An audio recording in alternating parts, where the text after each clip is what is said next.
One of the things that I now counsel my students on is to look for opportunities to practice failing in small ways, to like literally build that muscle. Welcome to Anchor Change, where we help you panic responsibly in a chaotic world. I'm Katie Harbath. I've navigated impossible trade-offs in tech, politics, and my personal life for decades. I know that can be lonely. As a Midwesterner who spent 20 years in Silicon Valley and DC, it's taken me a while to figure it out. I still am. One thing that helps me is hearing the stories of other people forging their own paths. Because in a world of complexity, you don't have to navigate it alone. Welcome to Anchor Change.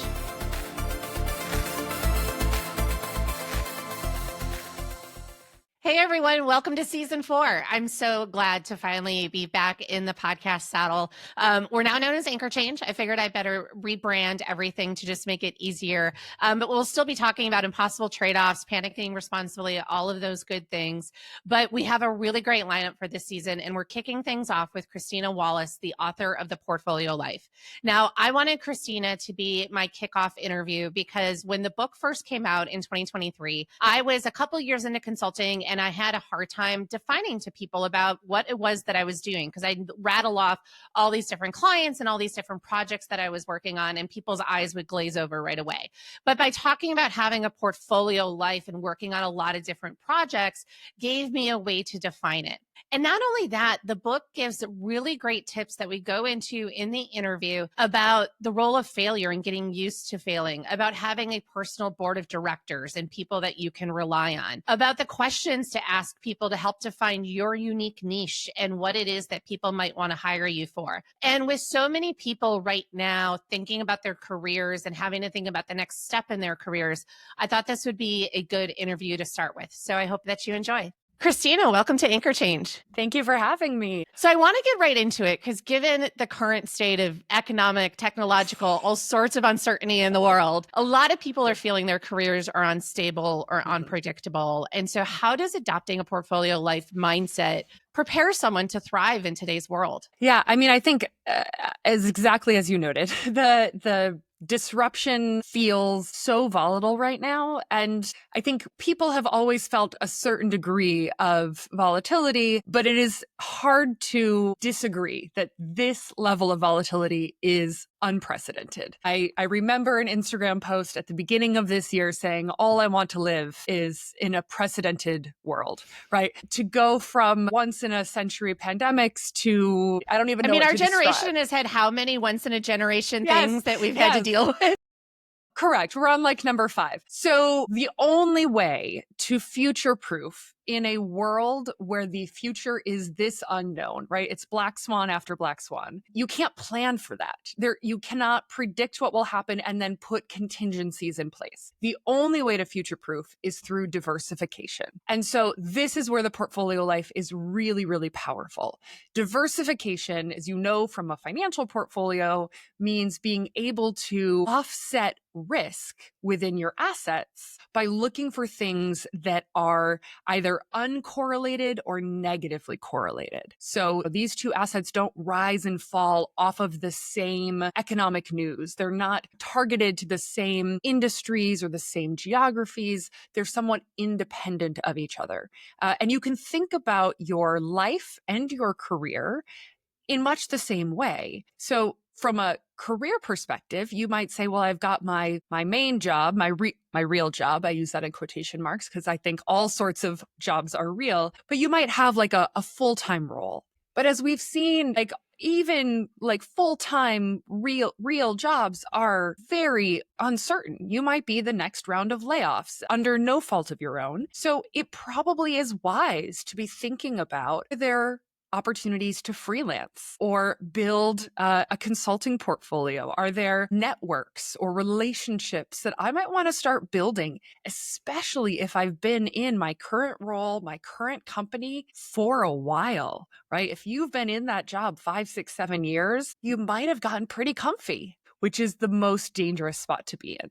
So start diversifying kind of how you exist professionally. But then there's all these other pieces of your portfolio life, which is why I say it life, not just career, you might think, well, my job meets a lot of my needs, right? It covers my income. It might meet a number of my ambitions, but it doesn't meet all of my needs. Maybe it's not helping me be creative, or maybe I'm not growing anymore, and that's fine. It doesn't have to be this magical, perfect snowflake, but that's where the other pieces of your life come in. You have hobbies, you have your community, maybe you have a religious practice, you have other ways to express and meet those needs. And in these moments of disruption, actually those other elements can come into play as you're trying to sort of reorient yourself, right? Those communities that you volunteer with might actually become the people that help you find your next job lead. And that hobby could be the thing that you pivot to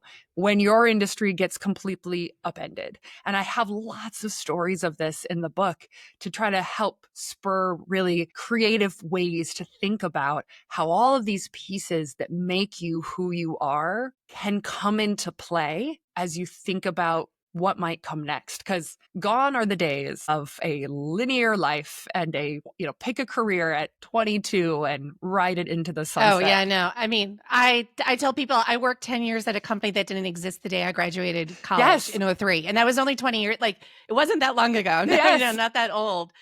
But let's take a step back quick. What does it mean to have a portfolio life? In the book, you talk about 4 different pillars: identity, optionality. You've been talking about diversification and flexibility. Can you go through those really briefly and sort of what those mean? Yes. So the whole thing starts with identity. And this is super important, right? So many Americans, basically all of us, we identify as our jobs, right? You go to any party, you go to any opportunity to introduce yourself, and almost everyone will introduce themselves by, I'm Christina and I do blank. And that is so dangerous. It's dangerous for a couple of reasons. Number one, like you start, especially like the older you get and the longer you've been doing that thing, the more you start really putting yourself into this box of I am what I do.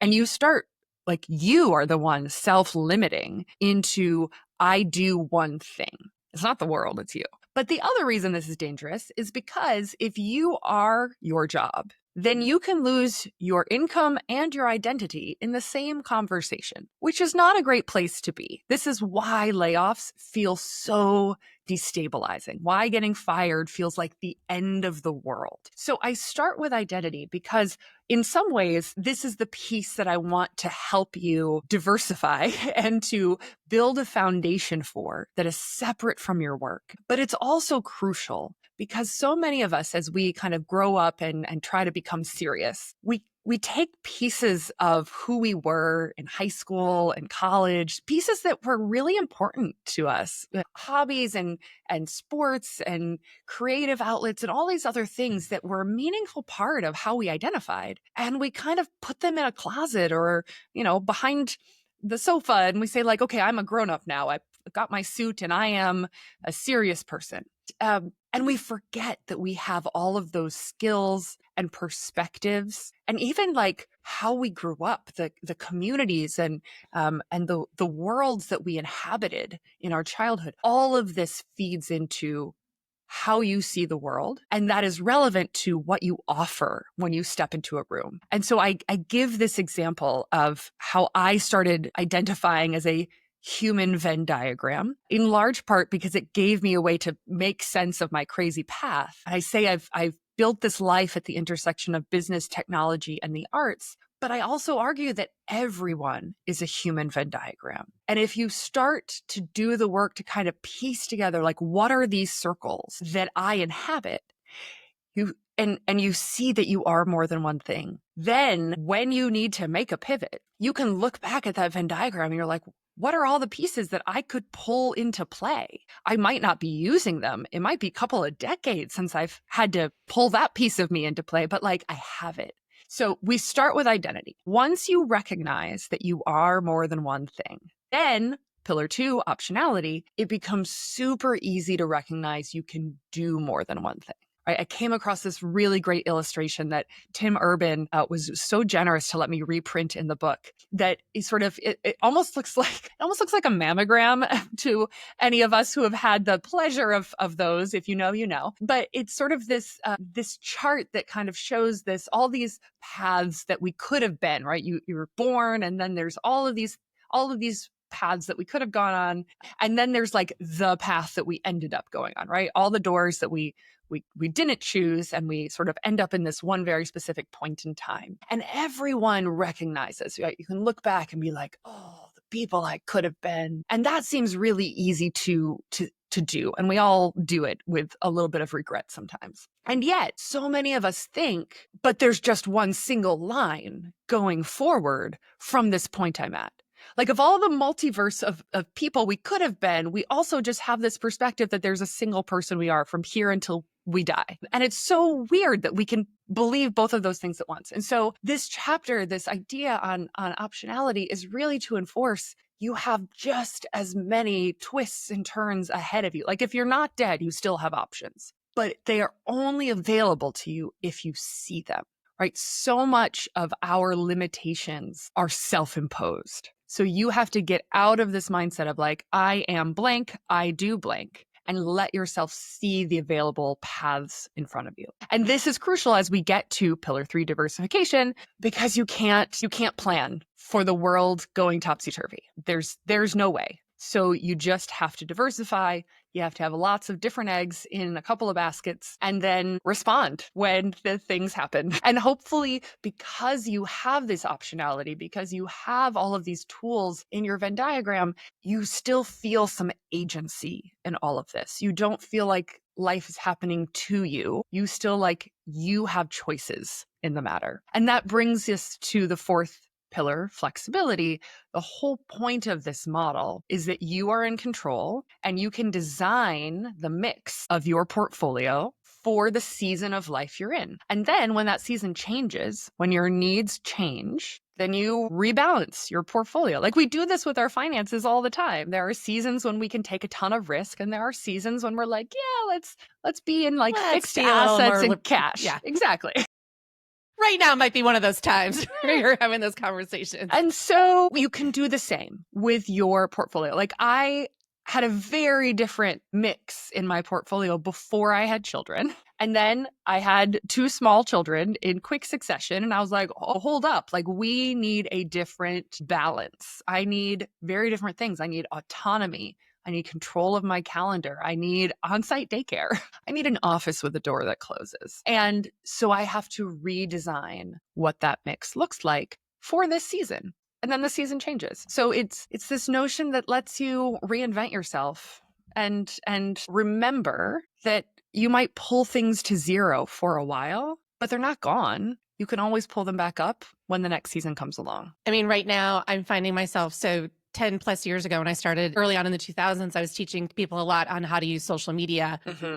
And one of the things I didn't necessarily have on my bingo card for this year was teaching people now how to use AI. And it had been a long time since I had kind of pulled from those training muscles for it, but it was something I was seeing a lot of people ask for. And I was like, all right, we're going back to the old school, and like, we're pulling that one out of the toolbox and like going back to it. But one of the things in terms of leaning into all of this is also the role of disruption and failure that plays into resilience and adaptability. Can you share an example of where embracing failure significantly changed your path? Yeah, I love this. I mean, I literally have an entire chapter on failure, because part of what I want to emphasize, right? The point of a portfolio is that you can add risk, right? The ability of diversification is that you can add some risk, because without risk, there's no reward. If you don't have risk in your financial portfolio, you literally have cash under the mattress, and then you are sunk when inflation hits and when everything else happens. So you want to add risk. With risk comes failure. They're hand in hand. So you have to get comfortable with the notion that not everything will work out. And that's the point of a portfolio. The basket of things will protect you. Now, if you are an overachieving type A person like me, you may not be, yes, hand raised, you may not be familiar with this idea of failure. And that alone might scare you into a really defensive position where the longer you go in life without experiencing failure, the more conservative you become in your choices and the less willing you are to actually take those risks that matter. So I am delighted. I can say this now because we are years past this moment. I am so happy that coming out of my business school, my MBA education, I made the choice to take a leap into entrepreneurship and start my first business. It was a venture-backed e-commerce company back in 2011 when everything was a venture-backed e-commerce company. We have since learned that e-commerce companies are not software companies and should not be venture capital backed. This might seem obvious in 2025, but this was not necessarily obvious in 2011. And so I went off and built this thing with the co-founder. And 2 years in, we ran out of money before we had figured out the business model and had to shut the whole thing down. And it was a pretty public failure because we were also a press darling public success. And so you take both sides of that coin. And it felt like the world was ending. And I like crawled into bed and cried and probably stayed there for 3 weeks. I enjoy that you watched The West Wing throughout all of that. That I as a West Wing aficionado, I was like, I could picture it of like scene one, Sam going into the bar, ending it with the plane. Anyways, just had to say that I appreciated that. I mean, the great thing about, there's so many things that are good about The West Wing, but the great thing about The West Wing in that moment is that you can only hear President Bartlett say, "What's next?" so many times before you yourself have to get out of bed and say, "Okay, what's next?" And so finally I get out of bed, take a shower, and I'm like, okay, what's next? And the act of dragging myself off the floor and having to go and ask my network to help me because I had to get their help. And I am not someone who is good at asking for help. Having to become really clear on what I wanted to do next, what I wanted to learn, and who I wanted to learn it from, and all of those sort of self-reflective questions that it's kind of easy to avoid when you're a high-achieving person who's sort of following the next step that is often laid out in front of you. It was just this incredible growth opportunity for me that also proved that failure isn't fatal, right? Like the scariest thing I could imagine happened and I survived. And it was so empowering that it gave me this superpower to be willing to try all of these things in the 15 years hence that I'm not sure I would have had the guts to try. And I'm so grateful for that. And now as a mother, getting my kids comfortable with trying things that might not work out is basically my number one priority. It's not, I fear this word. My 5-year-old daughter is already like, it has to be perfect. And I'm like, we are going to get that word out of your vocabulary if it's the last thing I do, because I recognize that deeply and it's not going to serve you. No, and it's and it's okay. For me, I got pulled off the elections work in 2019 at Facebook. And to your point, like there were a lot of tears and the identity component to like Facebook was my entire identity. And going through that process, like I try to remind people, and I want to remind people as we're talking about this is not something that happens overnight. You cannot willpower this into existence and be like, I'm going to bed. And when I wake up, all these feelings are going to be gone. I'm going to have figured it all out. It is a journey. It continues to be a journey. And part of that journey can be the wallowing part, but then you kind of got to get up and like keep moving on. One of the things that I now counsel my students on is to look for opportunities to practice failing in small ways, to like literally build that muscle. So I, in the aftermath of my first company failing, picked up long distance running because I am a terrible runner. And so it gave me it sounds a little bit like masochistic, and it kind of was, but it gave me the practice of like, I am bad at this and I'm going to get up and keep working at it, which was so not my mentality for everything up to that point. Also, it was free and I was super broke at the time. And so it was like a way to keep moving. And it keeps you in shape. It keeps you in shape. But then I went off and tried like improv comedy, which is a super humbling way to fail on a regular basis. And that ended up being not only kind of fun, really helpful when I became a professor and now have to teach case method. So like these things all come full circle, but finding ways to practice failure and build that muscle before you need it, it's kind of smart. One of the things you mentioned there was like going to your network. And I like how in the book you talked about you went and asked, you had 3 questions to ask people. When have you seen me happiest? What do you come to me for? And where do I stand out against my peers? Why did you pick those questions and sort of what did you do with the answers afterwards? Yeah. So I went out, I had 70 coffee chats in 30 days, which is not, it's too much coffee. That's a lot. First of all, it's a lot. So you don't need to do 70, like 12 kind of would have been enough. But so I started with, when have you seen me happiest? To be honest, because I couldn't remember being happy at that point. I was so depressed and I needed them to remind me, like, under what circumstances am I filled with joy? Because I need you to tell me, like, what is the environment that I am happiest? And it was really revealing that no one used these words specifically, but I kept notes from all of these things. And I was able to pull out from the commentary that the principal context where I was happiest was when I was in charge of my calendar. I like being busy. I love having so many balls in the air. I'm actually happiest when I have a lot of balls in the air, but it has to be under my terms. When I am doing it under someone else telling me, you got to pull 70 hours this week, I am miserable. I'm very stubborn. I'm a Scorpio. It doesn't work well. So Same Scorpio. There you go. So is my daughter. God help me. Oh, good. When I am in control of my calendar, that is when I am happiest. I was like, okay, that's really important to recognize. Number 2, what do you come to me for? I was really struggling in this moment. Up to this point, my entire career pre-business school had been in the nonprofit arts world. I was a musician, a classical musician, a theater director.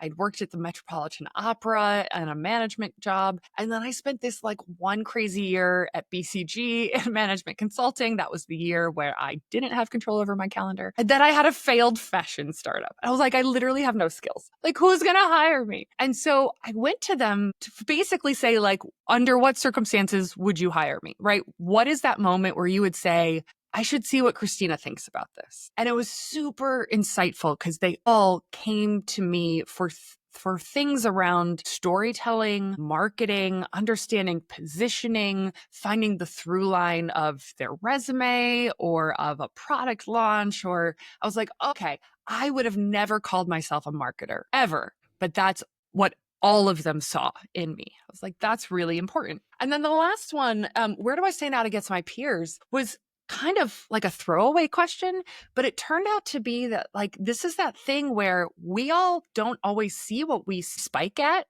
right? Because it's easy for us, but other people are really good at noticing, like, hey, you do this and you have a smile on your face, and everyone else who does it is like gritting their teeth and like sweating. And so, the things that kind of came out of that was like, you love like 0 to 10 of a startup phase, like from the very beginning, when you have no idea what this thing is, you have no resources, you have to convince people to come along for the journey. Your eyes light up at that moment. And most people are paralyzed at that moment. That's something to recognize. The other thing was like, you love nothing more than being given a microphone and being pushed on stage with 1,000 people staring at you. And I was like, oh yeah, that's my jam. And they're like, yeah, most people are not happy in that moment. I was like, oh, interesting. So getting this feedback was a way for me to understand who I was in the moment where I couldn't see myself clearly. And so I give this as sort of the flip side of when you're trying to figure out what's in your Venn diagram. If you're doing the like exercises where you're like, who am I and what do I have to offer? And you're coming up with a blank sheet of paper, you're like, I don't know. This is another way to go about it.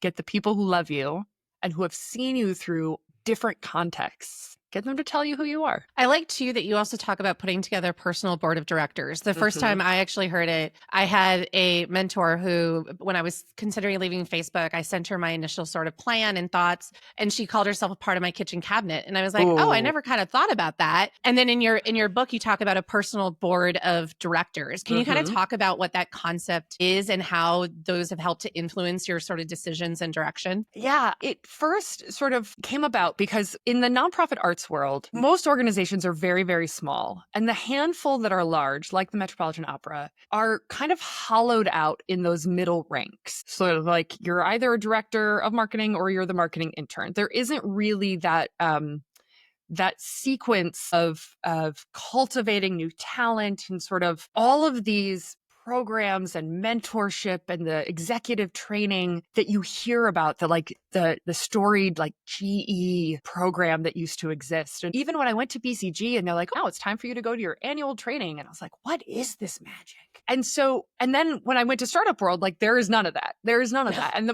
most of the people running startups also have never gone through any of that. So it's like children leading children. None of us know what we're doing. And the more you kind of build this zigzag career path, which is what so many of us will be doing, the less likely you are to have that mentor a few years above you or 15 years above you, sort of showing you not just the path, but opening the doors and kind of giving you that visibility into how to think about these problems and weighing it, right? All of those things that existed for our parents and their generation of leaders. So you have to make your own.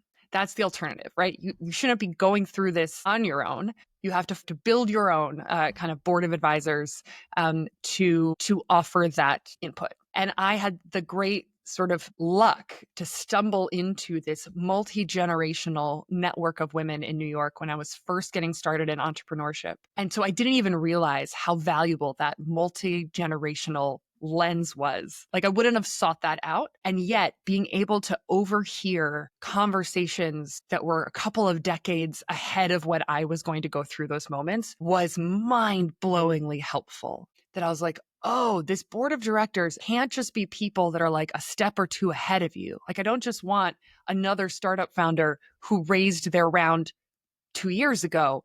I need people who like are 15 years ahead of me here or 20 years ahead of me here, and then maybe someone who's 5 years ahead of me there, right? So I get that mix. And I've had some really incredible moments where I had one in particular. I was thinking about kind of the right time to get pregnant, and I was at this job and I was having a rough time, to be honest.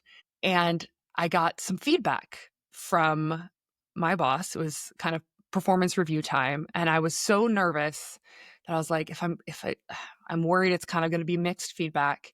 And going into a pregnancy with mixed feedback, how is this going to work? And I did, in fact, get some mixed feedback. And I took it to her and I was like, I don't agree with some of this. I'm not surprised by it, but I don't agree with it. And so, A, what do I do with it? And B, like, how do I prepare for, telling them that I'm pregnant and this is going to be coming. And she was in her 70s and has spent her whole career in the workforce. And she said, there are two things that you have to learn. Number one, you have to learn the phrase, I do not accept delivery of that package. She's like, not every feedback is meant to be accepted. If it's not for you, it's not for you. Sometimes you need to hear it and sometimes you don't. And if you do not believe that this is accurately reflecting what you need to do, then don't. Like, shrug it off and let it go. And number two, go get pregnant. Have your kid. If this ends up being the thing that causes you to leave this company, by all means, move on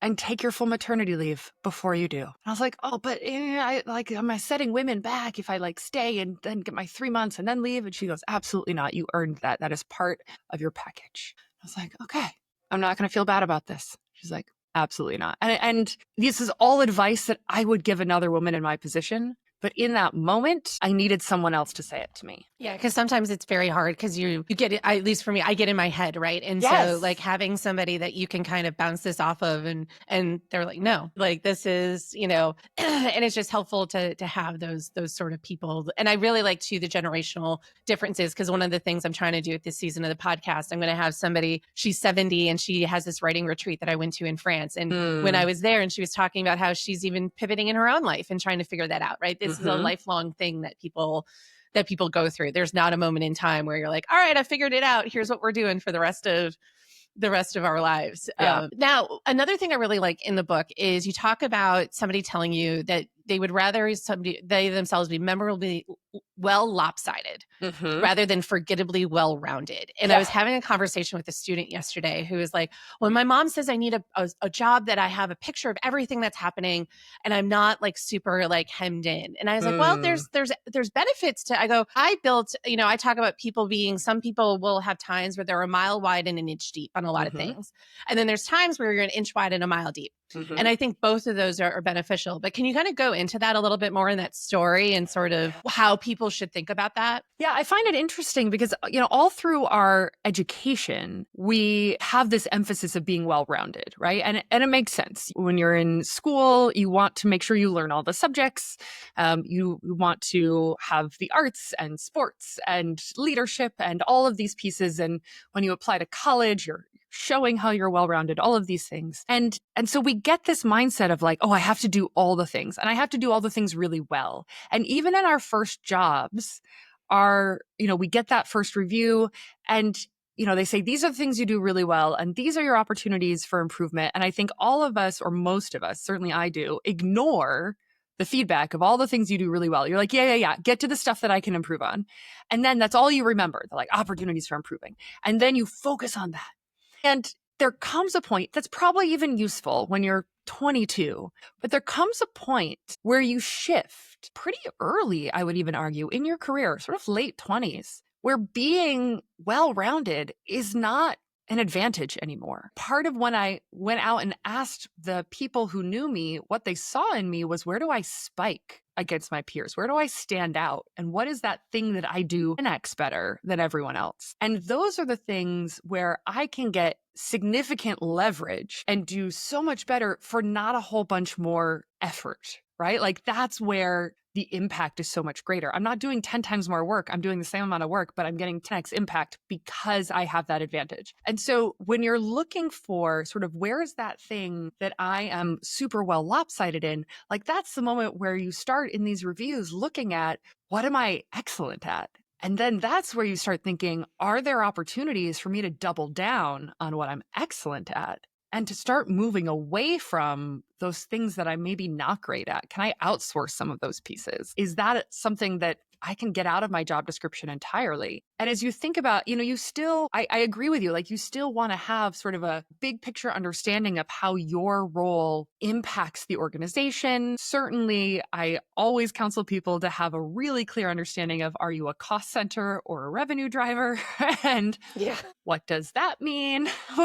When various economic headwinds come, but being able to do something amazingly well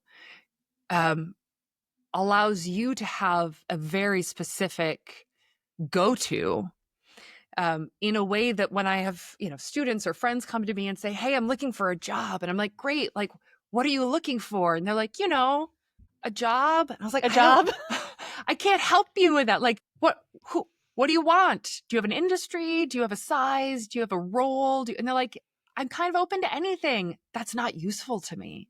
But if someone says, I'm looking for a late stage, private still startup in health tech on either coast, and I'm in the go-to-market space, I'm like, great, I can do something with that, right? That sort of specificity. It doesn't have to be like so narrow that you're stereotyped, but having kind of that very clear lane I think only benefits you as you continue on in your career. Well, and something I like, taking what you were talking about earlier about having that Venn diagram where a lot of different things and pulling all that together. Mhm. And you talk about Amy Webb, who I Mhm. really love as well, and always pay attention to her reports that come out at South by every year. Mhm. And I had forgotten this in the book, but when I reread it about how futurists kind of flare out to look for breadcrumbs, identify signals of change, kind of hack stuff from extreme users, and then kind of test those and kind of iterate on those. And I Mhm. feel like I'm in personally in that spot right now because I'd Mm. like tell a lot of people, I go, I'm kind of throwing a lot of spaghetti up against the wall, and because I don't know where things are going to pivot to. And so I want to have some seeds sown in a bunch of different spots so that Mhm. depending where I need to pivot, I can do that. And it sounds like that's kind of a component too of sort of this having that expertise, but kind of at the moment, let's take a look at, we can't necessarily know where the world's going to be in 5 years, but there's some trend lines Yeah.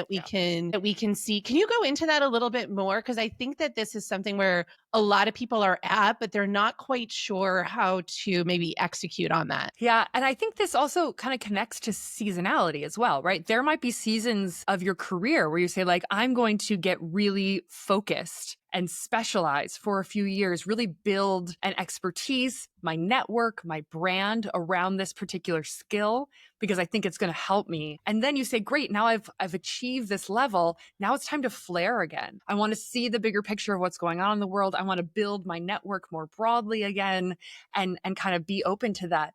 But I think right now, I mean, we've brought up AI already. Obviously, everything AI is sort of the magic word of the moment. And no one really knows where it's going and how it's going to pan out and what the impact will be. But I think everyone agrees that there's going to be an impact. And so part of what a lot of the flaring is right now is, what are the various tools? How might we start incorporating those tools, not in an effort to replace us, but in an effort to gain leverage, to build impact, right? How do you even use those things to outsource the stuff you don't want to do and to be able to get to the more interesting aspects of your work, to partner with them? They had just announced ChatGPT right after I had turned in the draft of this book, the final copy. And I was like, oh, I'm going to have to write a second edition.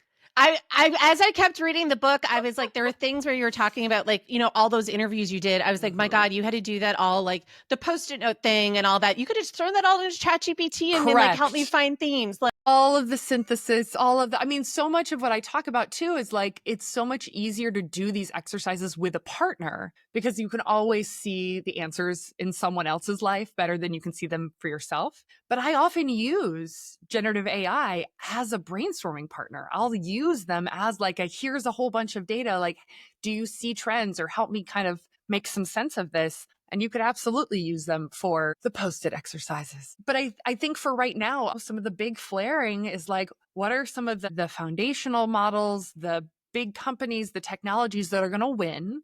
Because we don't know right now. There's a lot of seeds and a lot of noise, but there are no clear winners yet. We don't know what the regulation is going to look like. We don't know how, we've have some kind of early experiments with companies going all in on AI and kind of laying off giant swaths of their workforce. And we're going to get the advantage of seeing the outcomes of that experiment. So paying attention to that, really sort of subscribing to the news and inhaling that information and sort of processing how might this be relevant to my work, my industry, my creative practice, whatever that means.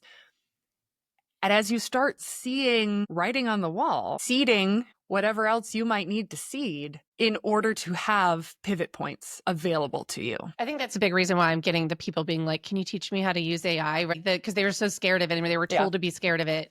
And now they're like, wait a second, what's a prompt? How do I, because I'll talk about how I'm using it and like, and you were mentioning like, it is a huge time saver. It helps me. I can write proposals and do a lot of things that save me a ton of time. And one of the things you talk about in the book as well is about how important time management is in all of this. And it's something I continue to struggle with. as much as I dream of having a blocked off calendar every day, every week's different, and it just does not actually pan out that way. But how do you recommend people audit and manage their time when thinking about putting together this portfolio life? Yeah, I mean, I live and die by my calendar, and it's not just me, it's me, my husband, our family calendar. Like we literally just bought it was in the New York Times this weekend, so apparently we're right on trend. We bought a $700 calendar, digital calendar that hangs on our wall called Skylight, that is a family calendar where everyone can see, that also syncs with our Google Calendar, so it's all digital as well, that everyone can see what everyone is up to, and it outsources all of the logistics management that frequently falls to the mom in a family, and makes it all visible and transparent and sort of spreads that load out. Because my calendar is enough to manage, and then you layer on all of the fun of 2 kids and all of the moving pieces of a family, and it's insanity. So part of this is I have systems, and I've been working on and honing those systems for a very long time. So you don't just show up on day one and like have the level of crazy that my calendar currently is. But part of this is figuring out like what works for you. So you start with the time audit. I like to have folks sort of imagine their de facto portfolio, like draw out the pie chart of what do you think your time allocation looks like right now? How do you think like an average week looks like? Work and family and hobbies and friends and workouts and whatever else. And then, in all of your free time, this is like a weekend morning sort of thing. Literally go back through your calendar last week. Or if you don't keep a calendar to that level, keep a journal for the next week and actually track what it is you do and compare how you think you're spending your time to how you actually are spending your time. Because that's usually pretty revealing. You're like, I did not realize that I am like double-digit hours more in work than I thought. Or going on your iPhone screen time and seeing how much time you're spending in social media was that I'm so embarrassed. I still am painful. And you're like, oh, but I'm doing important things on LinkedIn. No, you're not. You're scrolling TikTok. Like there's no excuse. So do an audit of how you're spending your time. And just having that awareness is the first step. Then there's an element of like tidy up. I give the sort of analogy of Marie Kondoing your calendar. I did this quite literally. You can do it somewhat more figuratively. But I found there was a lot of junk in my calendar that was just sort of standing meetings, things that I had agreed to long ago that I didn't actually want to go to, stuff that was just sort of had become a habit. And once upon a time, maybe it was good for me, it served me, but now I was like, I don't want it anymore. So I'm going to say thank you. I'm going to thank you for its service, like the Tupperware and the socks with holes in it. And then I'm going to take it off my calendar. I'm going to send a polite no, I can't make this. Thank you so much for the invitation. And I'm going to clear out some space. And then I kind of went 2 weeks at a time, and I call it defragging my calendar. The youngs have no idea what I'm talking about because they don't do that anymore, but sort of tried to move like items together. So I'd have more of the phone calls and the meetings and the Zooms together and try to put more of the deep thinking and the writing and that together, because I find it's hard for me to toggle between the talking and the deep thinking. So try to kind of move like items. And then going forward, try to be really proactive about blocking the time for the projects that I know I have and have to get done. Like the absence of a meeting does not mean I don't have work to do. So I'm not letting other people dictate whether or not I am free. And so that starts from the work perspective. From all the other things in like perspective, I schedule them just like everything for work. Like everything earns a spot, because that's the first step for me to be able to recognize when I'm about to approach overwhelm, when it doesn't fit on the calendar. Or when it fits on the calendar and there's no space left is when I'm like, there's no room for anything to go wrong here. And that's not reality. Something's going to go wrong. And so I am setting myself up for disaster. And I already know that. So let's preemptively reassess. Let's push something out. Let's say no to something else. And let's get ahead of that rather than reach that moment of crisis, which is inevitable. And one of the things that was really helpful for me too is recognizing where I have more energy. So I know that I'm better at writing and doing things in the morning. So I keep my mornings free and then my afternoons for meetings. And other people are different ways, but like just recognizing what that looks like makes I'm like, oh, I'm so much happier now. Oh, because I'm actually like matching stuff up with the energy that I know I have, et cetera. So last two questions. One, what are some practical first steps someone interested in this type of approach should take? I mean, sort of the first three exercises I love to tell people to do is do the like human Venn diagram exercise, go back and sort of sit down for half an hour and think through, not just what do I currently do, what have I done previously? And I say, like, go all the way back to high school jobs. Like, what are some of the other crazy things you've done? I give the example of, like, did you successfully teach swimming lessons to toddlers? Like, what an amazing skill you have at keeping cool in the face of crazy. Write that down. Also, question 3, if we are stuck at like O'Hare Airport on hour 6 of a snow delay, what are we talking about at that point? Like, what do you nerd out about? That goes on the list. And like, what are you known for, right? Go through that list, try to get a sense, just make lists. Don't worry about the circles yet. Make the lists. And then you can do it. You can ask ChatGPT to do it. Try to find the buckets. How do these things connect to each other? And they don't have to be industries. They can be skills. They can be whatever. And look for the intersections. So that's step 1. Think about your identity more broadly than you currently do. Step 2 is the de facto portfolio. Just get a sense of how your portfolio lines up today. And then step 3, which is always the fun one, is write down 100 wishes for your life. I love this exercise. I need to do it. Yes. This is the fun one because the portfolio is not just meant to meet your needs. It does need to meet your needs. That's like de facto table stakes, but it also needs to help you live the life that you want to be living. And I use the term wishes rather than goals because most type A people are very good at meeting goals that they actually don't care about at all.